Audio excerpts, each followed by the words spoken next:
Testing. There we go.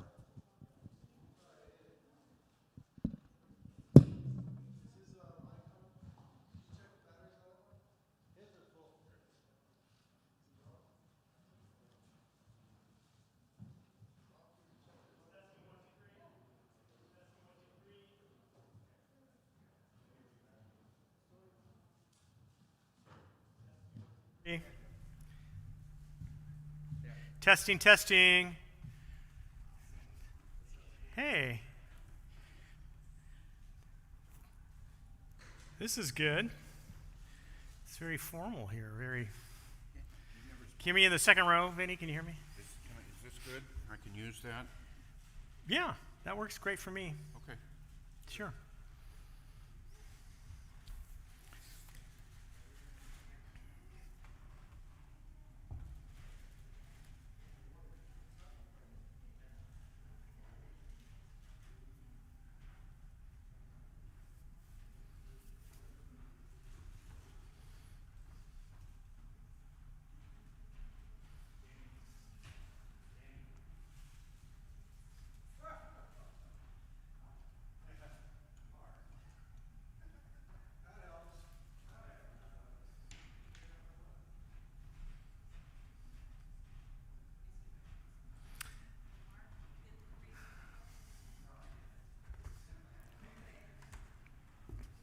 Have you guys heard my Kuyper series? What's that? My Kuyper series? Have you heard it before? Oh, okay, that's what this is. So, just so you know. If you'd already heard it, I was going to say, yeah, you might want to go. Not that, you know. Okay, minute and a half? Okay. I just want to see what I said I was going to do.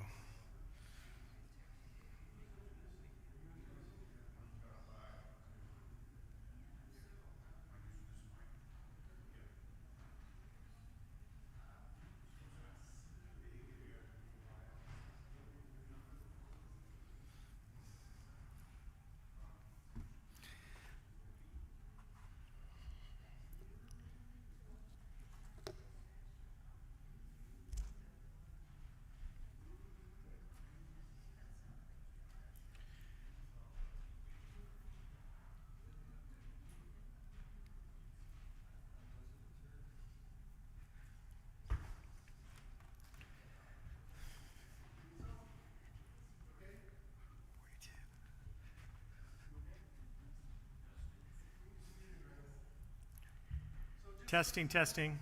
Yeah. Okay. Okay, okay. So if I get muted during the feedback, just allow space. Okay, cool. All right. Here's what I sent you, I think. I already got it. I'm ready to go. I gotta do this in 8 seconds.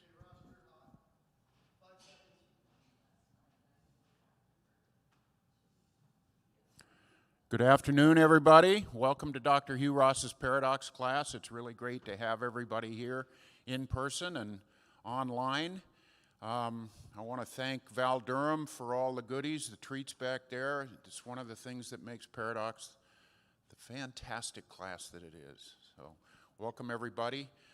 For those who don't know about Paradox class, we talk about science and faith issues every Sunday, normally with Dr. Hugh Ross, who is he's working really hard. He's sweating a lot. He's in Hawaii right now. So say a prayer for him that he can enjoy Hawaii speaking there. So we have a fantastic guest speaker this morning. Robert Covolo are you assistant pastor at the church? Sure. What's your, okay. Robert Covolo. Robert is pastor of theological formation here at Christ Church in Sierra Madre, and I'm going to read you a little bit from what I found out about him online. It's all good stuff. He says, Robert Covolo is a cultural theologian residing in Los Angeles. He's served as a scholar at the Visual Faith Institute of Art and Architecture, on faculty at the Torrey Honors Institute, and currently directs the Center for Pastoral Residence, Christ Church at Sierra Madre. That's right here, When not theologizing on everyday practices, he enjoys mountain biking, surfing, canyoneering, and Mexican food. And I know that because we've had lunch. So, okay, and this morning, Robert is going to talk about the theologian Abraham Kuyper. And maybe you've never heard of him. So this is good if you haven't, because this is going to be really important. You're doing a four-part series? That's right. Okay. So week 1, maybe you'll be doing this, but I'll introduce him too. The first week examines Kuyper's remarkable life. What was his upbringing, education, and conversion? What were his remarkable achievements as a pastor, a theologian, a journalist, an educator, and a politician? How long will you be speaking? How long will it go this morning, do you think? About 30 minutes, I'm guessing. Okay, so 30 minutes, and then we'll do some Q&A afterwards, and you're going to be here next week as well? Yes. And then I think there's a break in the schedule, and we pick it up in a little while. So please, everybody, welcome Robert Covolo.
Variety of titles: theologian, pastor, professor, journalist, politician.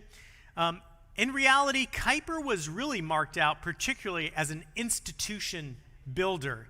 He established a number of institutions, including a political party, a denomination, a university, a school movement, 2 papers. He was the editor of 2 papers and established a paper. And so Kuyper really believed in the power of institutions and the value of Christians investing in institution.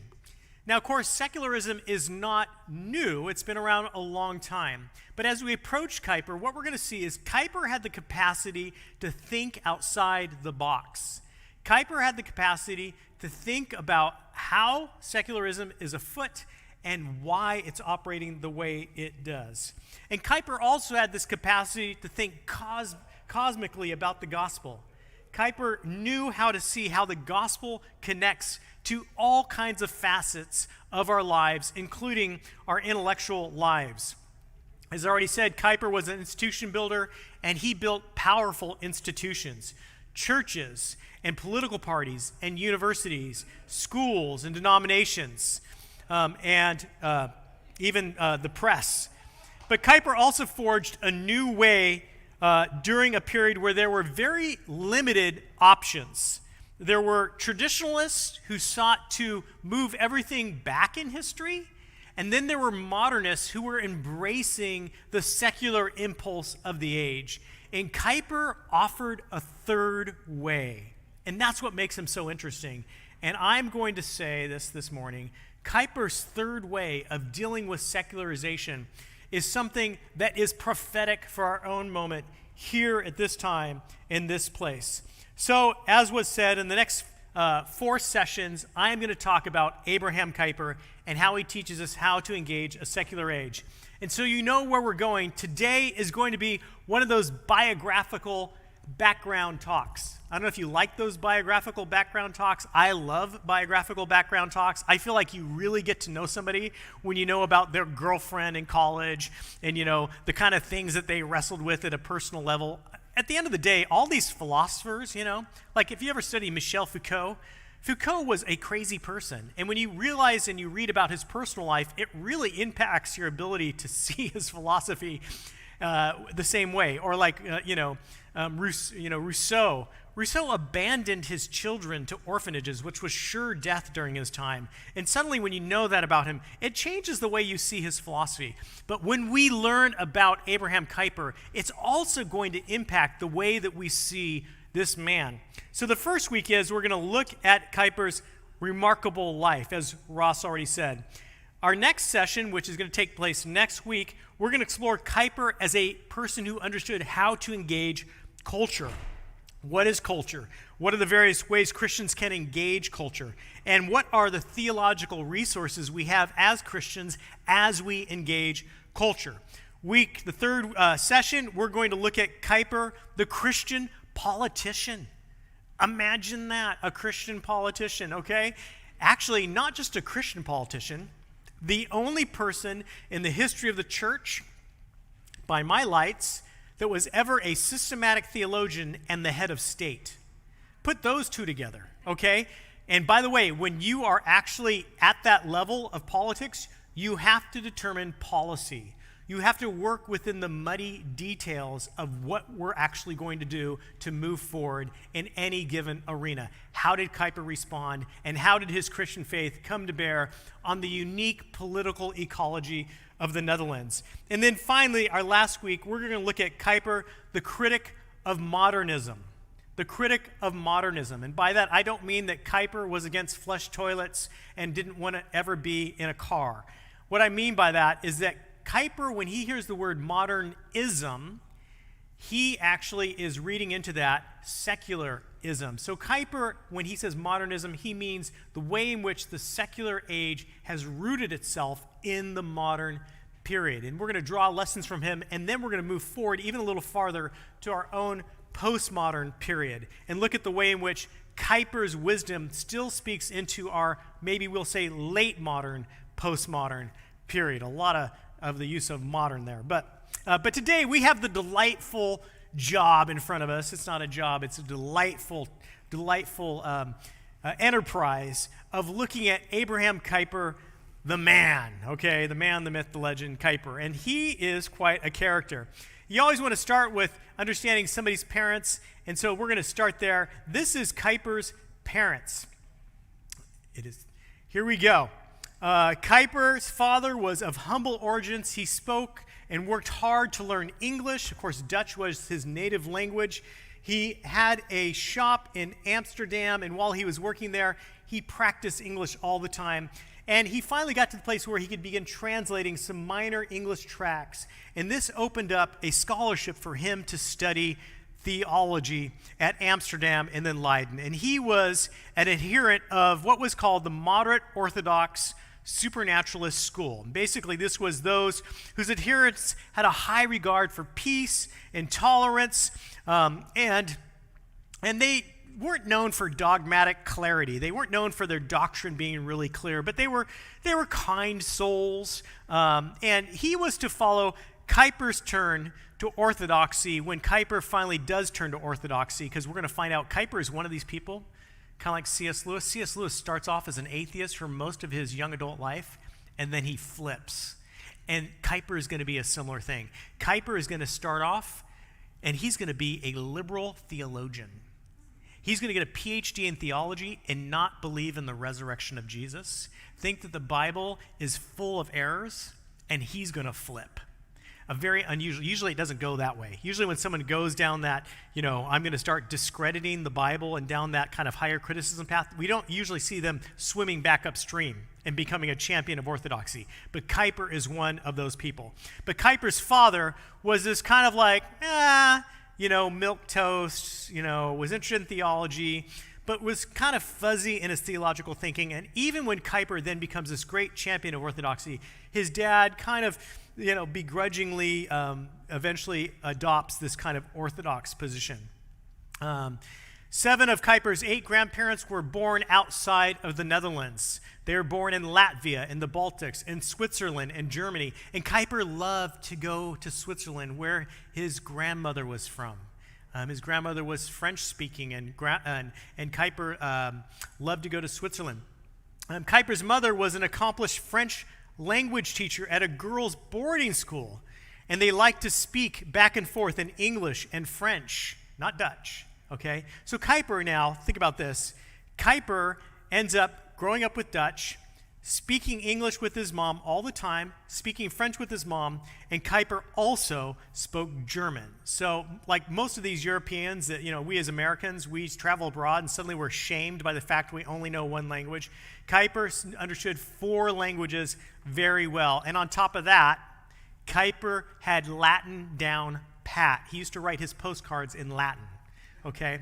I don't know how many of you are writing postcards in Latin, but that's a surefire way to make sure no one else is reading your card except for whoever the erudite person on the other end of that postcard is who reads it.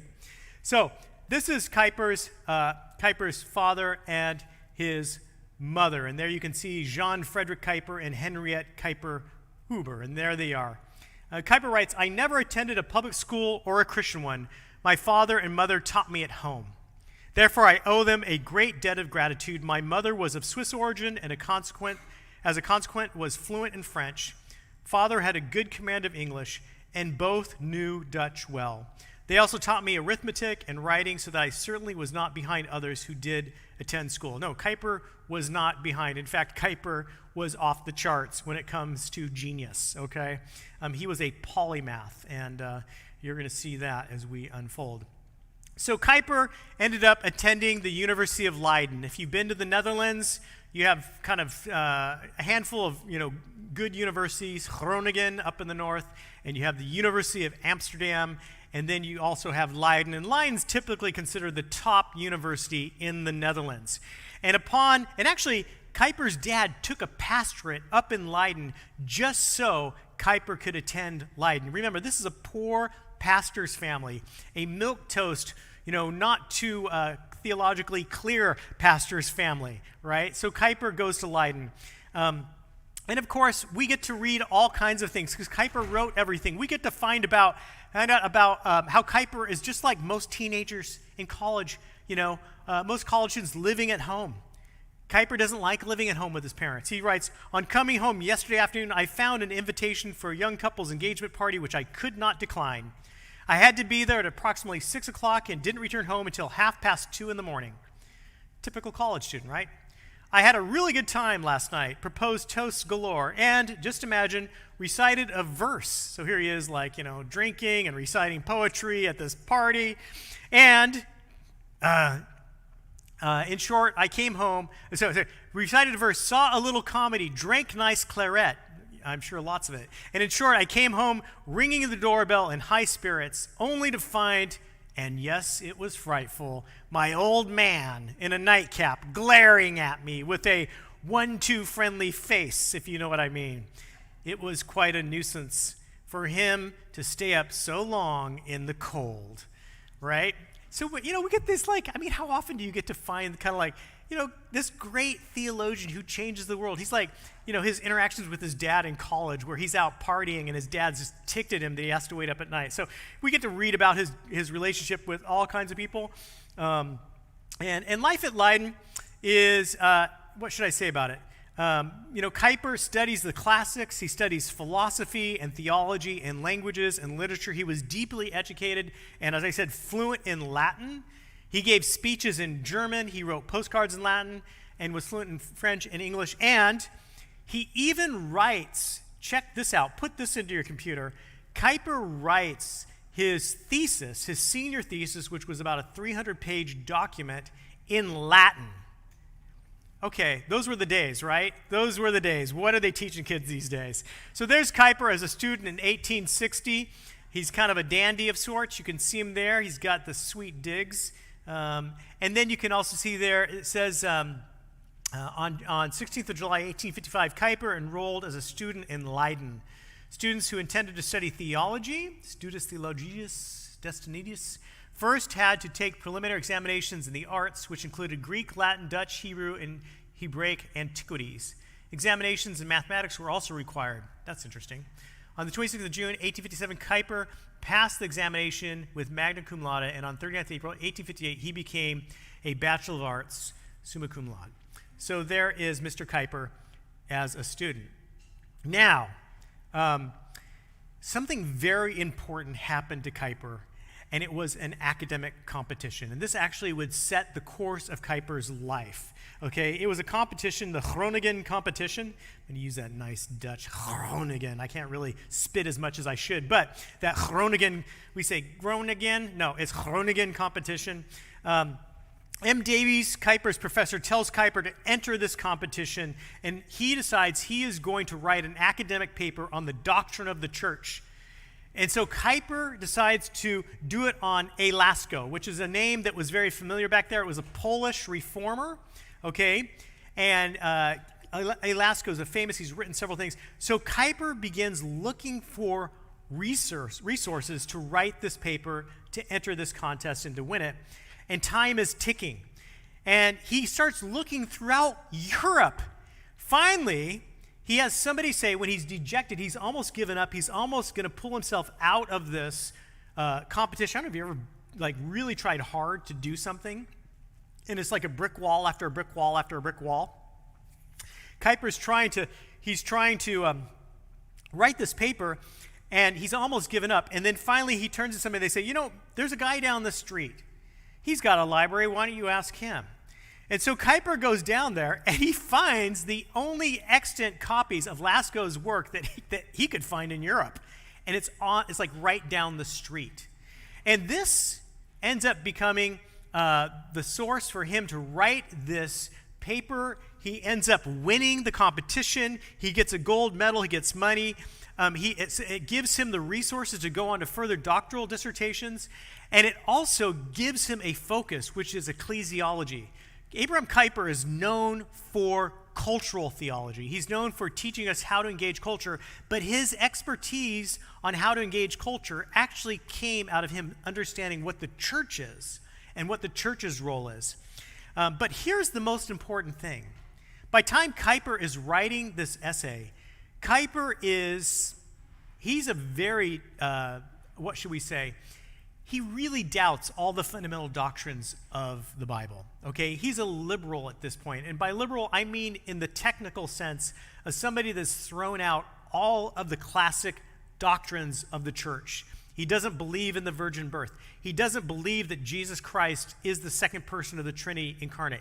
He doesn't believe in the resurrection of Jesus. But when this happens, when he realizes after searching and coming to the end of his rope, then somebody says, why don't you check down at the end of the street? And he finds these academic resources. It rocks him. And he feels like God has put these in his hand. And in some ways, it rekindles this idea that God is at work in this world in our lives. And that doesn't work well with his kind of loosey-goose, quasi-deistic view of God. Like, how could I hold this kind of liberal deistic view of God that rejects anything supernatural when something so personal, so powerful has happened in my life, and it rocks him? And so it's the beginning of his conversion, even though there's going to be several steps to this man's conversion.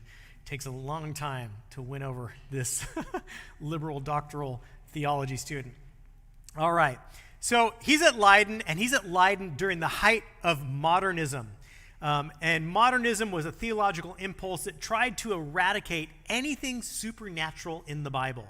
You may have heard of the term deconstructionism, okay? Or, I'm not looking for deconstructionism. I'm looking for, Boltman's demythologizing. Demythologizing was a movement which said we got to go to the Bible and we need to rip out anything supernatural in the Bible, because that's part of the ancient mythology. And what's left, that is what something we can lean on. And this was the world that Kuyper was in. This is the water he drank, all of this anti-supernatural demythologizing. And among the professors who lectured Kuyper, among the professors whose lectures Kuyper attended were the Old Testament scholar Abraham Kuyper, the theologian J.H. Schulten. By the way, you can see this picture. This is in the translation is sweat chamber, and this is where you get invited in when you defended your dissertation. And on the walls, I was in Leiden actually a few years back, and I took this picture. On the walls in the sweat chamber are all the great scholars that have been to Leiden. And so you can see all kinds of people in there that are famous. But there was a picture front and center of J.H. Schulten, which was one of Kuyper's scholars that he followed. And J.H. Schulten was a New Testament scholar, and this is what's famous about J.H. Schulten. J.H. Schulten, one time during the chapel at Leiden, gave a strong, long, impassioned argument that culminated in this declaration that for these reasons, we can be assured that Jesus Christ did not rise from the dead. And when he said that, professor of New Testament, Kuyper says, me and my friends stood up and we applauded it with crazed happiness that this man would give such a bold declaration, and we were so happy. This is Abraham Kuyper at Leiden. Think about that for a second. So this was the modernist movement, and the modernist movement, as I said, was anti-supernatural. It was deeply immersed in the Enlightenment, and the Enlightenment would say that there's only one way to know something. It's through reason and logic. Revelation is thrown out. So Kuyper is getting immersed in higher criticism of the Bible, and he says that during this time, I came to the academy a religious man, but after 1.5 years, my conviction had changed into the most absolute intellectual rationalism. Imagine studying theology as an anti-supernatural rationalist. Interesting, but they do it. Go to Harvard Divinity School. You'll see it in motion. So Kuyper later said, in the academic world, I had no defense against the powers of theological negation. I was unconverted at Leiden and proud to be unconverted. In other words, he had undone what little religious faith he had growing up in this milquetoast pastor's life, home. All right, well, let's move along. Everything wasn't negative at Leiden. There was this good news. Johanna Hendrika Shea. This was Kuyper's girlfriend and then fiance. And they have the most beautiful writing back and forth to each other, by the way. This is one of those things that's very touching. You know, if you like C.S. Lewis, it's really wonderful to see his relationship with Joy Davidson. So if you see this with Johanna Hendrika with Kuyper. In the summer of 1858, Kuyper met his future wife, Johanna Hendrika Shea, daughter of the Rotterdam stockbroker, you know. And so just so a little FYI, like back then, a stockbroker in terms of class would be below a pastor or a scholar. So Kuyper views her as below his class, all right? And so this is the dynamic in their relationship. And Kuyper is always seeking to help Johanna understand. And Kuyper's kind of arrogant. Like it's kind of, it is kind of offensive to read the way in which he kind of talks to her, like she doesn't know anything. And But she just receives it like, of course Kuyper should be instructing me. Here's this brilliant, and Kuyper was brilliant, right? But it's really funny, and that's going to come back to bite him, by the way. Okay, I mentioned that on purpose. But Kuyper's girlfriend, and then becomes his fiancée, Johanna, she knew Kuyper's aunt, and Kuyper's aunt brought her on a trip with her to Leiden in 1858, and she developed a friendship with Kuyper's aunt, and then came to visit Kuyper often. And she was, word is that she looked very cute, according to Kuyper, in a dress, as Kuyper tells us, and according to reports, and Kuyper eventually fell in love with her, okay? So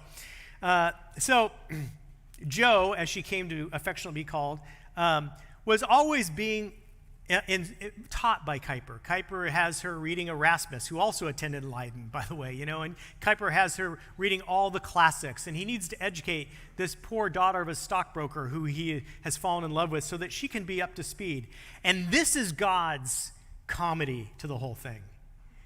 He's giving her book after book after book to read to get her up to speed, and one time she gives him a book. And it's one of these silly, popular romance novels, The Heir of Redcliffe, by the English novelist Charlotte Mary Yonge. And she belonged, in case you don't realize, she belonged to the Oxford movement and studied with John Keble, whose college I happen to have attended at Oxford. But she wrote the novel as an attempt to confront cynicism toward the church, okay? And so she is writing this novel dealing with cynicism towards the church. And Kuyper reads this novel, this popular novel in English. Remember, he's fluent in English. And it undoes Kuyper. I mean, it's hilarious. Here's Kuyper with all this serious stuff to give her, and she's like, well, I really kind of like this romance novel, and gives it to Kuyper. And God used that novel. And by the way, God really did use the novel, because I've looked at that novel, I've read some of that novel. It's like, wow, I don't know what Kuyper saw in this thing, but Kuyper identified with a certain character in that novel who is arrogant. And then as the novel unfolds, God gets a hold of this arrogant character and just wakes him up. And by the time Kuyper put down that novel, he fell to his knees. And this was his second conversion moment. He's not fully converted yet. He still doesn't believe in the Apostles' Creed, okay? But he falls to his knees and he confesses to God that he's an arrogant man and that he needs God's help. And so God is using Jo, his fiancée, at that time. This is one of my favorite conversion stories, by the way, is Abraham Kuyper's conversion story, because it's long coming, right? So Kuyper graduates. He doesn't believe in the classic theological truths, the Apostles' Creed, all that. But he has God stirring in his life. He had that thing where he found Alasko's work right down at the end of the street, and it seemed like God was in that. And then he realizes he has a hard heart. And then he becomes a pastor at this small church, okay? And as a pastor at this small church, Kuyper has problems. And the problems is that Kuyper's parishioners want him to preach the Bible. But Kuyper is a liberal theologian with a PhD in liberal theology, and Kuyper pretty soon realizes he has nothing to say. There's no good news to proclaim. There's no truth that we can stand on. And so Kuyper, and when he shows up in Beesd, B-E-E-S-D, which, by the way, I came to find out was only like 15 minutes from where I stay typically when I go to the Netherlands. But when Kuyper was there, as soon as he shows up and he's not preaching the Bible, a good chunk of his parish stops attending. And he's like, what in the world? Where did they go? And this is to Kuyper's credit. And by the way, this is one of the marks of every good theologian. Kuyper doesn't write off the laity. He doesn't look down and say, well, what do they know? I've got a PhD. Kuyper goes and seeks out every single person that stopped attending his church. And he asks them, why are you not attending anymore? And they say, you know why? Because you're not preaching the Bible. This one woman who is a poor potato picker, okay, young woman, very poor, she says, you don't preach about my Lord. And because you don't preach about our Lord, I'm not going to come listen to you. And in fact, this group, we've gotten together, and we're coming together on Sundays, and we're reading all the great Dutch classics. They're called the Puritans. She didn't even know the Puritans were English, okay? So she just assumed because she had translations in Dutch that they were Dutch, okay? But we're reading the Puritans, you know? But what amazed Calvin about these people, and even the people that stayed on in his church, is that they had a living faith. In fact, they had a living faith, and Kuyper wasn't stupid. He immediately recognized that they bought into the classic doctrines of the Reformation. Those great doctrines of discovery, justification by faith, right? That the Word of God is something we can stand on. Those things that were discovered in the Reformation. Kuyper writes, Calvin, even though he lived 400 years ago, still existed, however misshapen in the mouths of these simple laborers who had hardly even heard of his name and yet had his theology. Calvin had taught these people, centuries after his death in a foreign country in a remote and forgotten corner, these truths of the Reformation were living on in my church, in a small room with a flagstone floor, with a common laborer's mind. They still understood these great truths. For the riddle, there was only one solution. Calvin had established a church, and he had, by this consistent church structure, bestowed blessing and peace in properly disposed minds. Kuyper is sitting there saying, how is it that I'm trained in all the greatest modern liberal theology, and I've got nothing to say, and somebody that existed 400 years ago who rediscovered central truths in the Reformation about God's Word, Kuyper wouldn't see it that way, but truths about God's Word and God's salvation by grace, how is it that his theology lives on? And he had to solve this dilemma. So Kuyper, and this happens all the time when you see people converting, I'm thinking of theologians because I'm a theologian, but when I've seen theologians who are off track, inevitably at some point they become curious about classic Christianity. They start reading the patristics, or they start reading the theologians from the Reformation. Typically, it's for the wrong reason, like I want to debunk it, or they're just like, what in the world, why would people even believe this stuff? And that's what happens to Kuyper. Kuyper reads Calvin, and remember, Kuyper's in the Netherlands, so Calvin's the main name. If we were in Germany, it would have been Luther, right? That's the reformer that he's most acquainted with. So he reads Calvin, and it all begins to break out. Okay? And this is John the Baptist in Kuyper's life. This is Pietja. Pietja is a potato picker. And her claim to fame is she led one of the brightest theological minds to Christ as a potato picker. Does God love to use weak instruments? Can you imagine, some of us feel like, I can't ever share the gospel. Can you imagine trying to share the gospel with somebody that can read the New Testament in Greek, who is so far beyond educated? Can you imagine having the boldness to do that and leading them to Christ? This woman is an inspiration, and we're going to meet her in heaven. Even when Dr. Kuyper had become a minister, she wanted nothing to do with him. This would just be another one of those half-grown, half-committed, half-baked, half-winged church wreckers. He was so strongly ethical. That means he just thought the Bible was there just for good rules. It taught us to be good people. Dr. Kuyper saw at once the power of conviction in this woman's simple faith that made him break with all the half-heartedness of his liberalism. So Kuyper starts meeting with her. And at first he's just curious. And over time, he starts finding out what she's reading. Over time, he starts reading it. And as the story goes, we have time to get into it, but slowly but surely, he started talking less and listening more. And the Holy Spirit got a hold of Abraham Kuyper. Okay? And this is the beginning of his third conversion and final conversion. There was one more really important thing.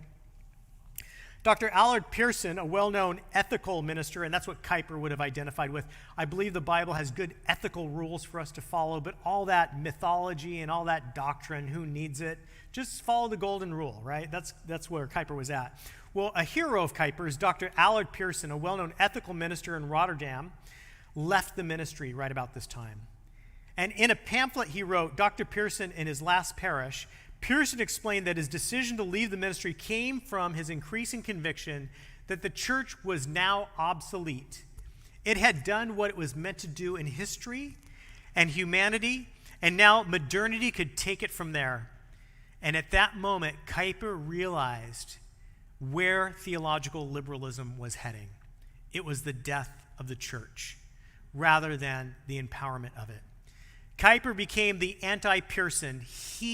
Once he read that, when he was meeting with this potato picker, had a conversion.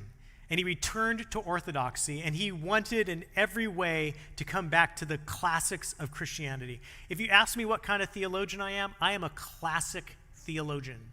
That means I think the Apostles' Creed got it right. That means I think that the fundamental doctrines that you read within the patristics and restated in the Reformation about God's simplicity and God's divinity and the power of God and that Jesus Christ is God in human flesh, I believe all that stuff. And Kuyper made his way back to that classic Christianity, the Christianity that he realized alone could actually address the issues of modernity.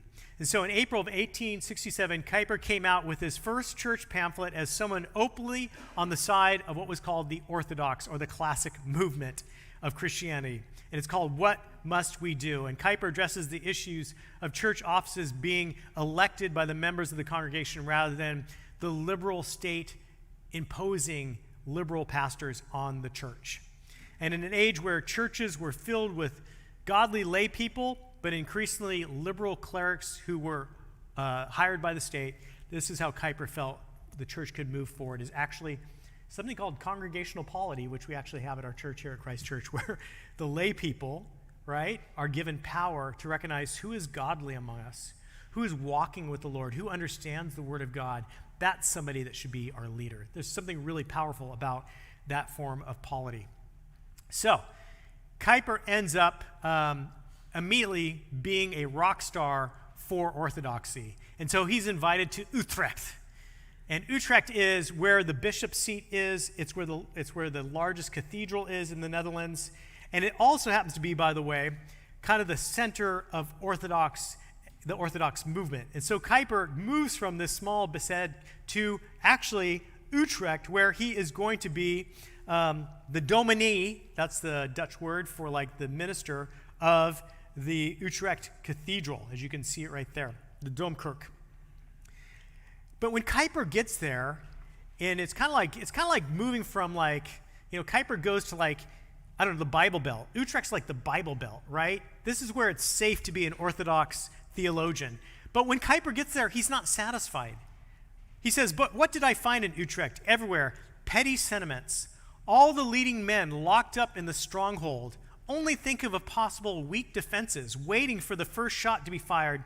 And when it finally came, firing back as best they could, while the outer rings of the faith, in other words, outside of Utrecht and Amsterdam and Rotterdam, were being offered up to the enemy. No longer any ideal to strengthen the spirit and wrest from the enemy, not only theology and the church, but also social and political life. The whole situation repulsed me, so I decided to become a sniper. I decided to go on attack and threw grenade and grenade toward the opponents." Okay, listen to this language. Like Kuyper's like, I'm not happy to have this kind of posh job sitting around enjoying that I'm like the new dominee in like the Bible Belt. He's like, look at our country. It's going to hell in a handbasket. Look at what's happening in Amsterdam. Look at what's happening in Rotterdam. We need to not only think about how do we advance Orthodox theology, we need to, and not just within the church, we need to think how about we advance it in our politics, in our culture, in life, that all of life should be fleshed out with a Christian vision, world view. Here you see the beginning of Kuyper's understanding of Christianity is not just a set of doctrines you subscribe to, but as an entire world view that you hold on to. Okay, so Kuyper is not happy at Utrecht, a little too safe, a little too Bible Belt, so where does he go? He takes the post at Amsterdam, at the Newkirk. And there, Kuyper's powerful sermons and gifted intelligence get traction. This is a guy that can talk to secular people because he was a secular person. He came out of secularism. He came out of being a modernist that embraced all the tenets of secularism. By the way, this is always in church history. This is the person who is the most powerful. It was because C.S. Lewis had entered Oxford as an atheist that he could talk to atheists. It was because the Apostle Paul had been a Jew who had studied under Gamaliel that he could go to all the different Jewish Settlements as he went around the Roman Empire and say, let me tell you about Judaism, and let me tell you why it points to Yeshua HaMashiach, Jesus the Messiah. He knew it from the inside out. He could give an insider's critique. And this is Abraham Kuyper when he shows up in Amsterdam. And it wasn't long before Kuyper's reputation as a challenging and talented speaker spread rapidly through Amsterdam, and he began to address large and enthusiastic audiences, and that church got filled. That giant, the Newkirk got filled. It's, the Newkirk, it was probably built in like 1700 or something, but anyways. And Kuyper regularly takes modernism to task. And in 1871, he wrote a speech called Modernism Reads Secularism. A fata morgana in the realm of Christianity. A fata morgana is Latin. It means a mirage, something that seems to promise something, but it's going to be empty. And Kuyper here is saying that when the church buys into all the newest secular tenets, the anti-supernaturalism, the higher criticism, she actually ends up, even though it looks appealing, looks majestic, looks entrancing, and it's actually going to leave you thirsty. So this is Kuyper in Amsterdam. Kuyper is not satisfied with being this powerful preacher that is, leading people to Christ. He starts a newspaper, The Standard, and he begins mobilizing Christians that place through this newspaper their agenda at the front and center of national politics. By the way, daily newspapers were unheard of. This is the first daily newspaper in the Netherlands, okay? To this day, actually, there's a Christian newspaper that is the number 2 read newspaper in the Netherlands, okay? Probably because of Kuyper's influence. So he became the de facto emerging leader of a political party, which was underneath Groen van Prinster, who was, there was something called the Reveal, which was an evangelical awakening in Europe in the 18th century, and Groen was, he was an aristocrat who came to know Jesus, and then he was involved in politics. And so Kuyper gets together with Groen and says, we need a new political party. And it's called the Anti-Revolutionary Party, the ARP. The ARP, by the way, was in the Netherlands all the way up until, I think a few years ago, it actually just merged with another party. Not this current prime minister, but a couple prime ministers ago was actually of the party that Kuyper started. So this isn't just like dead political history. I mean, this is a force actually still influencing the Netherlands. But Kuyper says we need to start he looks at the political landscape and he's like, I don't like our options. As Christians, we don't really fit in these categories. Let's start a new political party, the ARP, the Anti-Revolutionary Party. Why is it anti-revolutionary? What is the most secular revolution in world history? Any ideas? The French Revolution, and we're going to do a whole thing on that because many Americans don't realize how deeply secular the French Revolution was and anti-Christian. So Kuyper starts the French Revolutionary Party. Kuyper is a journalist. Kuyper heads to Parliament. He was the first pastor to be elected as a member of the Second Chamber of Parliament, which was pointed out in this caricature. By the way, because Kuyper was in politics, there's entire books with cartoons of him. Some of them are hilarious. A lot of them are not flattering, okay, because that's what you do with your political opponents. He was a strange figure in Parliament because he didn't really operate according to, should we call it the swamp? Like the way in which you were supposed to operate, okay? He's not a lawyer like most members of Parliament. So when he speaks, he's a pastor, and he just cuts to the point. And people are like, that's not how we do this around here. Like, what's this guy doing, all right? So he spoke without adhering to the traditional form. And his major opponent is this guy, Johannes Capine van de Koppel. It sounds like he was a Dutch Italian. He's a leader of the liberals in the second chamber, an astute, provocative politician who saw parliamentary debates as sparring matches. And Kuyper led the School Act, which sought to privatize education. Let me just say what this was. Basically, it'd be the same thing as vouchers. So Kuyper said, look, if people get taxed and their money then goes to fund the state school, but the state school is pushing secularism, that is not equal.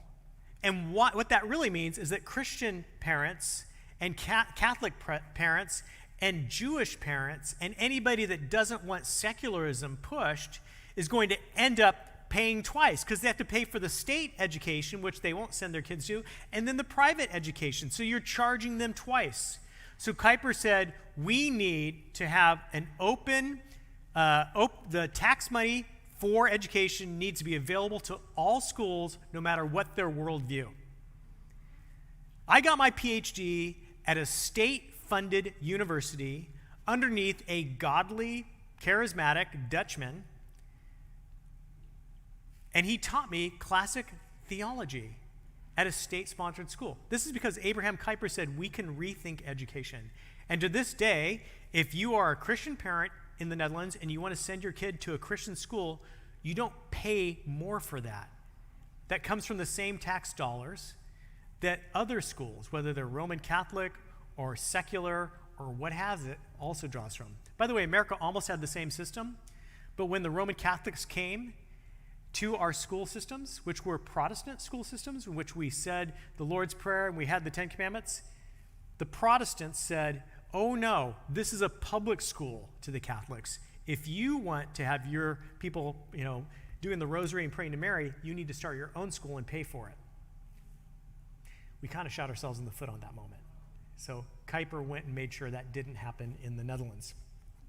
All right, so, okay, I said a half hour, but I just love Kuyper. Kuyper forms the Free University, the FU. Okay, there's me. I graduated from the FU. And there's me. That's the bust of Kuyper, which you can see right outside the main auditorium of the FU. And there's me in my doctoral defense. I'll just say right now, doctoral defenses in the Netherlands are the worst doctoral defenses because you can actually not get your doctorate. It's like a real defense. Typically at your defense, there's people that have voted against you that show up to the party and they want to take you down. Okay, so it's a lot of fun. But anyways, I'm an insider on this whole thing.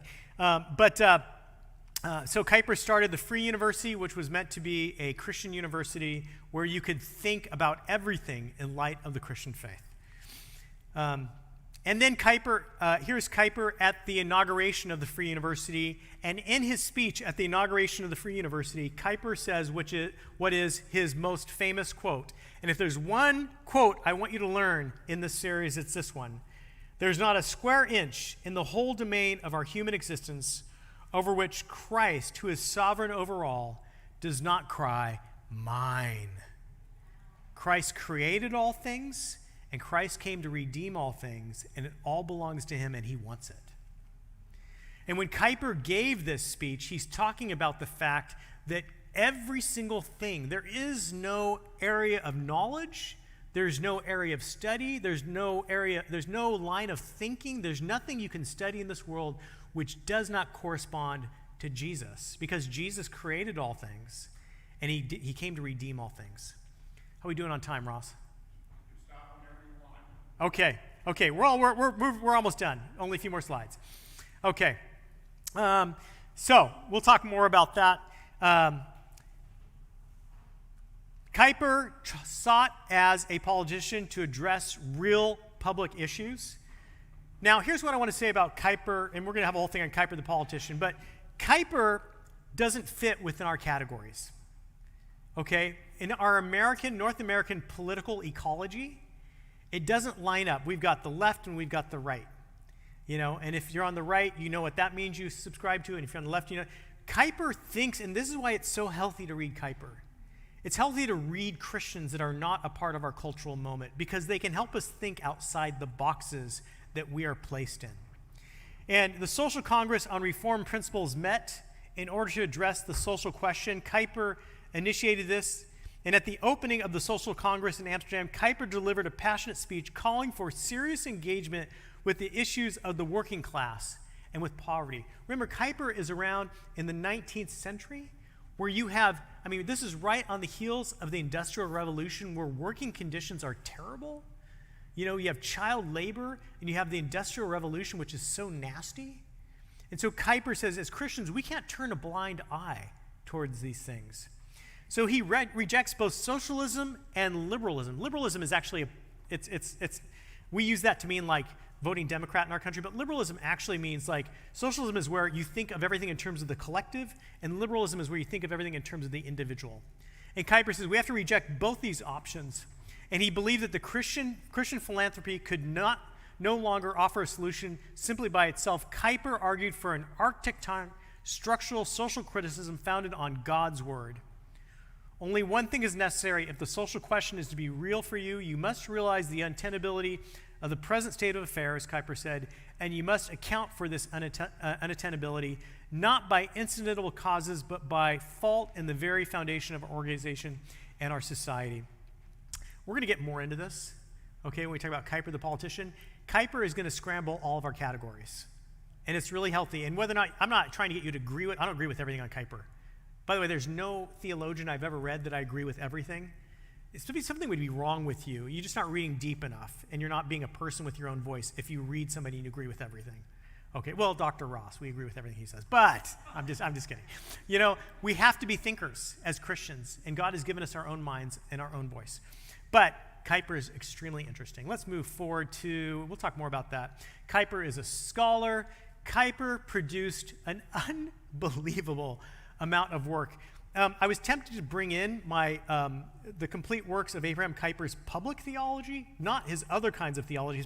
It's this big. I can't bring it here, okay? But the visible sign of that kind of wakes you up. Kuyper wrote every day something that was published. Can you imagine that? Think about that for a second. I mean, there might be a handful of days in his lifetime as an adult where he wrote something that was not published. Okay, he was the editor of 2 newspapers. He wrote all kinds of multi-volume things, books, theology. I mean, incredible.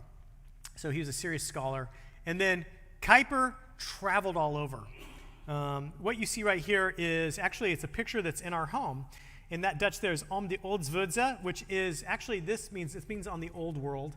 And when Kuyper lost the prime ministership in 1905, Kuyper dealt with depression. And Kuyper, when things didn't go well for Kuyper, he struggled with depression. I kind of am similar. I have that kind of Kuyperian, like when things fail, I'm like depressed for a little bit, like, oh my gosh. And so what Kuyper did is he traveled around the Mediterranean. He stopped off in Israel, and he went to Algeria, and he went to Eastern Europe. And as Kuyper went, he talked about Christianity's relationship to all these different places. Kuyper is one of the very first Christian scholars to give a genuine, deep, in-depth engagement of the relationship between Christianity and Islam, between Protestant Christianity and Eastern Orthodox Christianity. And Kuyper was a head of state, so wherever he went, he had privileged access to live typically with heads of state. I mean, he was invited as a dignitary and to be given access to whatever he wanted to see. And so this book is all about his reflections through his travels. Kuyper was very worldly wise, and actually there's a modern day series that follows in the footsteps of Kuyper and has readings from his assessments. And Kuyper is, one of the things you're going to find out is he is prophetic. Like Kuyper says stuff that you're like, how did he know that? One of the things Kuyper says, which will give you an idea, and we'll wind it down here, we'll have some Q&A, is Kuyper says, in quite a shocking moment, he says, if you don't understand where modernism is going, let me tell you. If we could fast forward into the future, modernism's logic, and by that he means Western secularism, its logic is going to push to eventually erase distinctions between male and female. Kuyper wrote that over 100 years ago. The man was prophetic. He had a pulse of the cultural moment. He read it so deeply. This guy is editing newspapers about everything happening that he could see where things were going so far out, and he could recognize what's happening, and he has attempted to help us. When he came to America and he gave us the word worldview, he was trying to help us think about ourselves in a third person, because we are no longer going to be, when your assumptions are the assumptions that everybody holds, you don't need to be aware of them. But if you're going to step into a situation in which you're going to have a conversation with somebody that holds none of your assumptions, you need to recognize your assumptions as your assumptions and know why you believe them. That's kind of Apologetics 101. Kuyper knew that. And Kuyper wanted us to understand how to deal with our secular age. So I'm going to end with that, with a little picture of Kuyper in his later years. There he is walking with Joe towards the end of his life in Amsterdam. One of our Christian forebearers who I think still speaks to us today. Before we take Q&A, I just want to point out a couple resources, and then we'll do Q&A. Is that okay? A couple of things. You say, where do I begin? I want to know about Kuyper. Okay. If you want a biography, all right, and that's what we did today is biography. There's not a better biography in English than this one by James Bratt, Abraham Kuyper, Modern Calvinist Christian Democrat. This is not hagiography, okay? This is not like everything Kuyper touched turned to gold and everything Kuyper did was great. You're going to read this, and you are going to be, as you should be, with any person you get to know well. Like, I know John Calvin really well. I'm a Calvin scholar, okay? When you get to know Calvin really well, your admiration is going to go through the roof, and then there's going to be things where you're like, oh my gosh, Calvin, really? You know, it's kind of like becomes like your brother. You're like, well, the guy's got some insecurities here. You know, I mean, it's that kind of thing. Well, this is the same thing. Like, you're going to read about Kuyper, and you will be like gobsmacked by how amazing this person is. And then there'll be moments you're like, not your best moment, Kuyper. But it's the real deal, and it's an excellent overview of Kuyper. And it's not just about the details of his life. It goes into his contribution and weaves his contributions into the details of his life. So there's that. One of Kuyper, usually kind of like the introductory text into Kuyper, which has probably the most unfortunate title in the history of Christian books because people don't read it because of the title and it's misleading. But it's called Lectures on Calvinism. And when you hear that, you think like, oh, well, I'm not a Calvinist. I'm not going to read that. It's not about Calvinism. Maybe another way of saying this is lectures on thinking from a worldview shaped from the Reformation.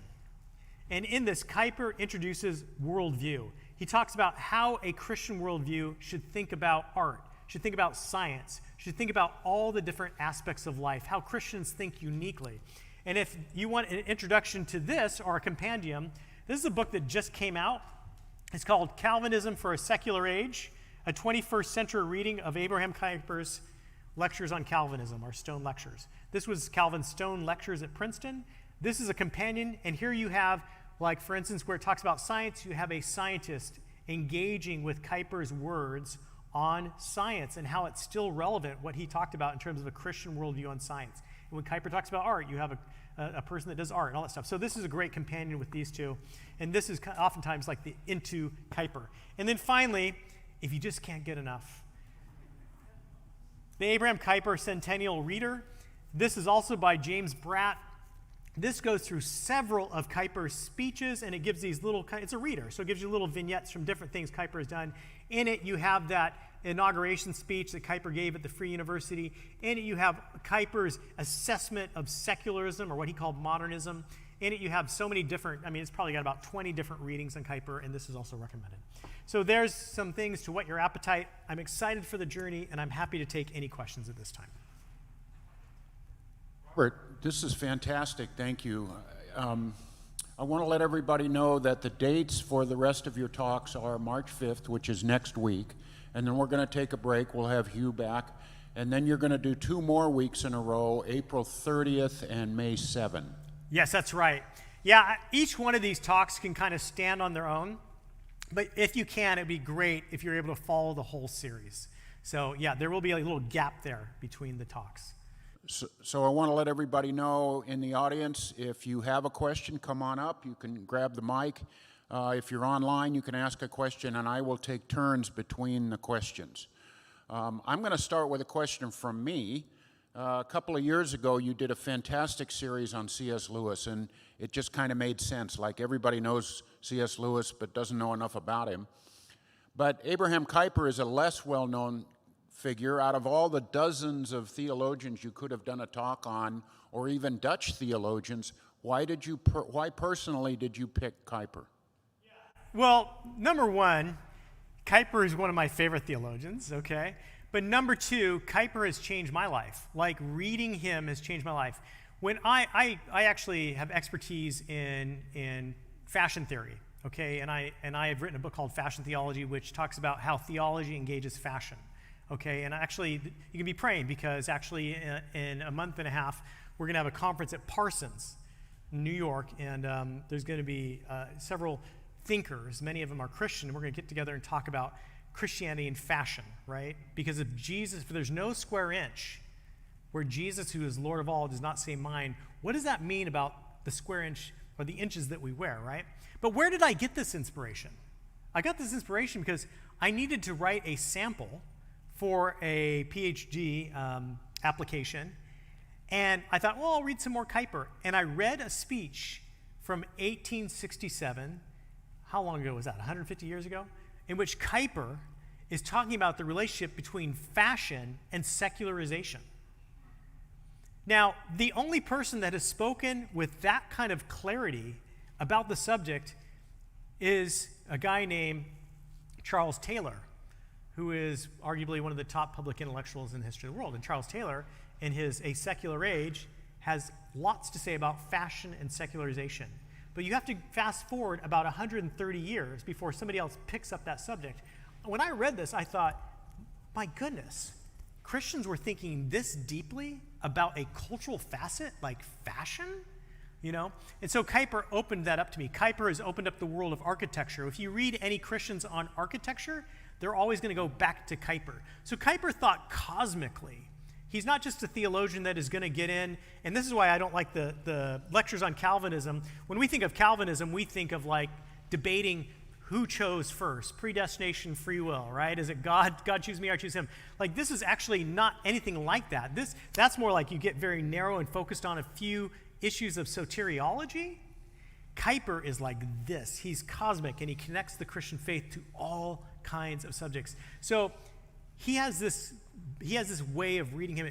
What it does, it shapes your mind to integrating your Christian faith into any given subject. So that's one of the reasons. I mean, during the series, you're going to see more reasons, right? Like why I love Abraham Kuyper and why I'm drawn to him and why I feel like I really want us to understand him.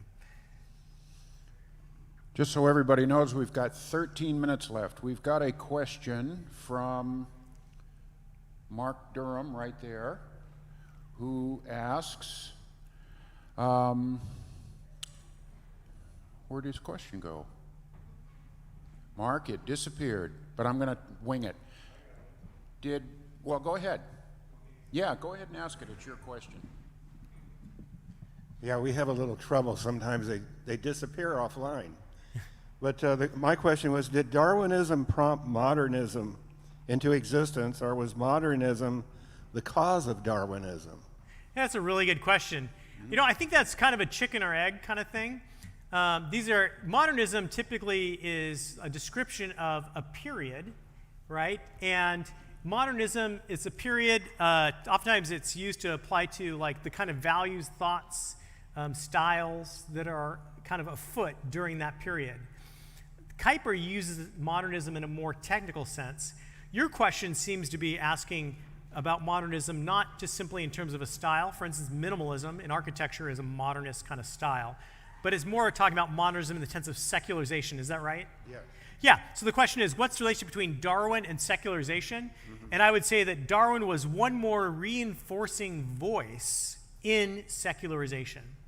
Because Darwin, the real cash value of Darwin, his theories have been largely discredited even by modern Darwinists, like his kind of simplistic understandings of evolution. But the cash value was Darwin gave modern people hope for believing that the universe exists apart from God. We don't need God for the equation.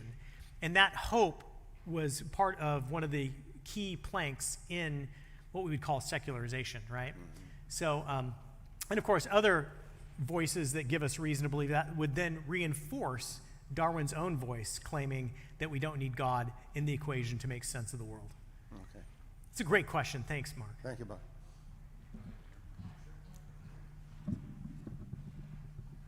Hi there. So I went to a Christian school, APU, to get my Azusa Pacific, if you guys know it, to get my bachelor's in biology. And while I was there, I was very blessed to have some amazing professors. But I know not all of them shared the same views. And a lot of the professors in theology had their own doubts. And I just wanted to know, in your experience with theologians and the higher academic thinkers in theology, what were the biggest areas of doubt for them? And what if they would didn't cause have doubt for them? Yeah. Well, that's a really interesting question. I really appreciate it. What's your name? Tim. Tim. Thanks, Tim. That's a fascinating question. Oh, man. I'll be honest with you. I think that most theologians, with all their academic expertise and, dotting I's and crossing T's and how many angels on the head of a pin and all the kind of like slicing and dicing we do, I think that they're just like everybody else. And the theologians that I've seen, and I've seen some theologians deconvert. I've been around the game long enough to see people deconvert. And these are theologians deconvert. And what I've seen, and this is just what I've seen, Tim, is it comes down to the same reasons other people deconvert. It isn't an intellectual problem, it's an existential problem. And so, for instance, I can think of one person that deconverted because they went through a really hard time. A really difficult thing in their life came up, and they got extremely lonely, and they got extremely angry towards God. And then one day they decided to sleep with somebody that wasn't their spouse. And then when they were confronted with that, they decided to continue sleeping with somebody who wasn't their spouse. And as they continued to act a certain way, guess what happened to their theology? It kept adjusting so they could live the way they wanted to. And actually, Kuyper, bringing it back to Kuyper, Kuyper points out this. Kuyper doesn't just talk about worldview, like an intellectual apparatus. In Lectures on Calvinism, Kuyper talks about the world and life view. Because for Kuyper, you can't separate your belief system from your lifestyle. Or as James says, that you can't if you say you believe something, but you're not behaving that way, in a way in line with that, you actually don't believe it. Or like Paul said in the text I preached today, you Corinthians say you're practicing the Lord's Supper, you're not doing the Lord's Supper. Even though you might be looking like you're doing the Lord's Supper, because you're not living what this entails. So, I would like to say that there's these intellectual blocks out there that people can't conquer, but the reality is that I think it really does come down to us in those moments. It's the problem of evil existentially that we all have to face. And the only solution to that, the problem of evil, is a deeper mystery, and that is the cross. The cross is the mystery that engulfs the mystery of evil. And only in the cross can we come face to face with a God who sits in the pain and says, I'm with you here. That's the only answer you can give. And it doesn't mean that it solves it. It just means that there is a way out, right? Yeah. Good question, Tim. Robert, we have an online question from Tinny W. He says, did C.S. Lewis look into Kuyper's conversion when he converted? I don't think Lewis knew much about Kuyper. And it's a really good question. I actually have never found anywhere where Lewis mentions Kuyper. And I don't think that he would have known much about Kuyper because Kuyper's works were not translated. They're just now getting translated. It's kind of an exciting time to be studying Kuyper and Herman Bavinck, another one of Kuyper's colleagues, because all this stuff is getting translated all the time. There's only a few things that were translated back then. Now we have giant volumes that have just been, the complete works of Kuyper's public theology literally just got completed. Okay? So I don't think, and that's been one of the problems, is that in the English-speaking world, most of us don't speak Dutch. There's only about, right now there's about, I think, 20 million Dutch speakers in the world, so it's not really a language people learn. So, good question. Okay, Robert, thanks so much for telling us about Kuyper today. I had heard of him, but I knew very little about him. I think we need more Kuypers raised up in the United States at this critical time that we are in. I really appreciated what you had to say, and also what you had to say about think critically as you read. When I recommend things to people, I say, if I agree 90% with it, I can recommend it to you. But go ahead and read it, even if you disagree a little bit, because you should think about eating the meat and spitting out the bones.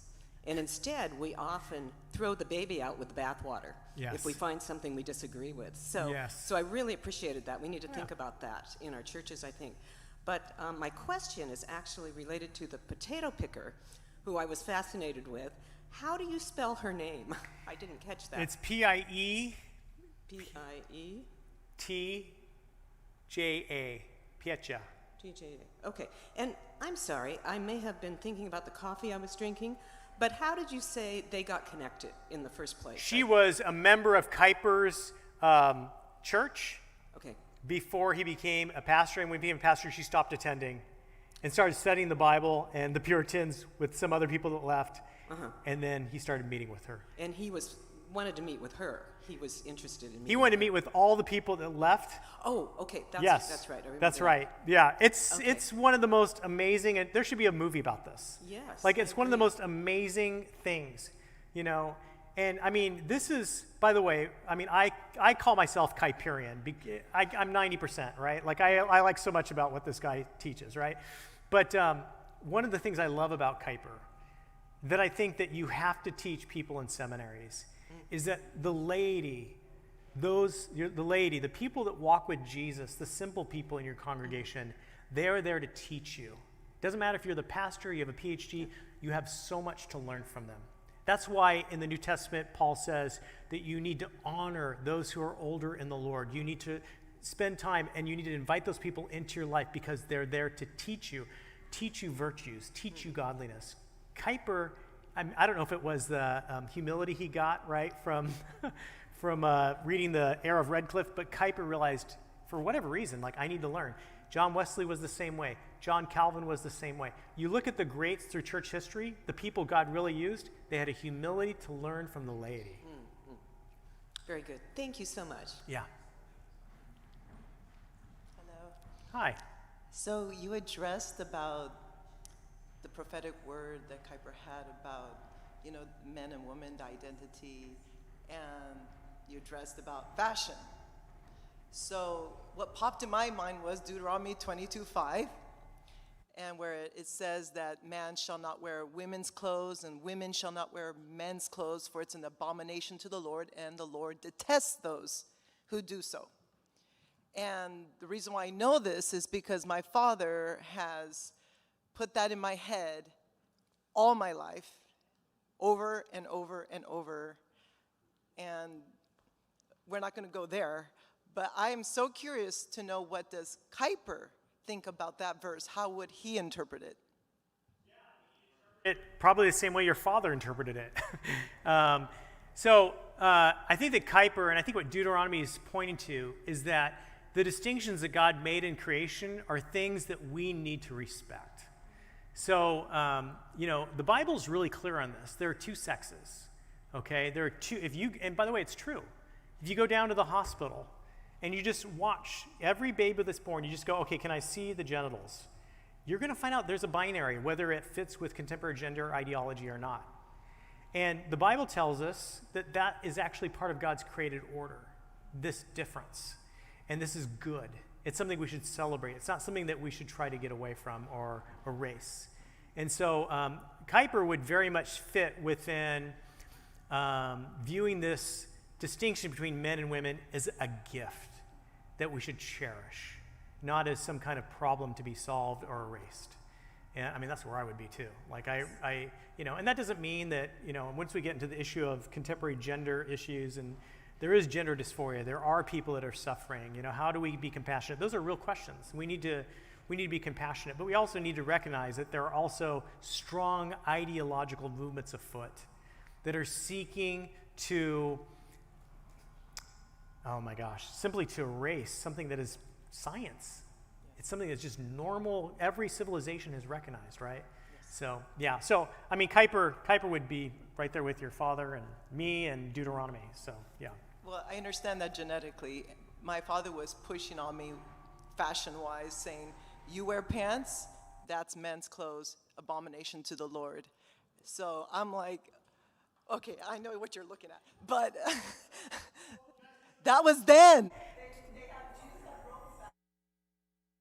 How did he address that? Yeah, that's good.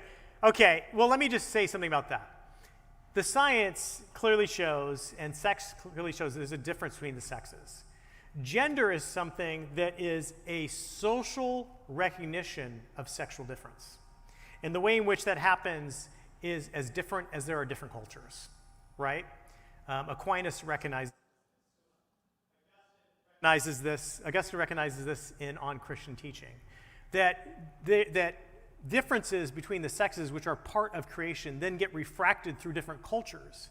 And so, Aquinas, for instance, says, all things being equal, you should recognize the kind of distinctions that societies recognize, which end up pointing to actual differences that God has put within creation. I fit with Aquinas on this. I think that's true. So some people want to, they use the word gender as synonymous with sex. I don't think technically that's right. I think that gender is telling us something more than sex. It's telling us that there's a social way of recognizing sexual difference. But just because there's a social way that it gets refracted through something which is different in different socials, different societies, doesn't mean that what it's refracting is not based upon something that's true and real, which is there is a difference between male and female.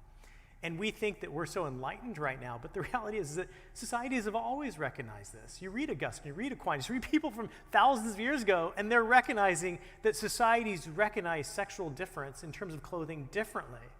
That's not like some big genius aha that took place as soon as Judith Butler, woke up and wrote something. Like that, this has been around for centuries. So anyways, yeah, there's some commentary on that. Robert, we're out of time. I want to ask everybody if we can give Robert a hand. Thank you.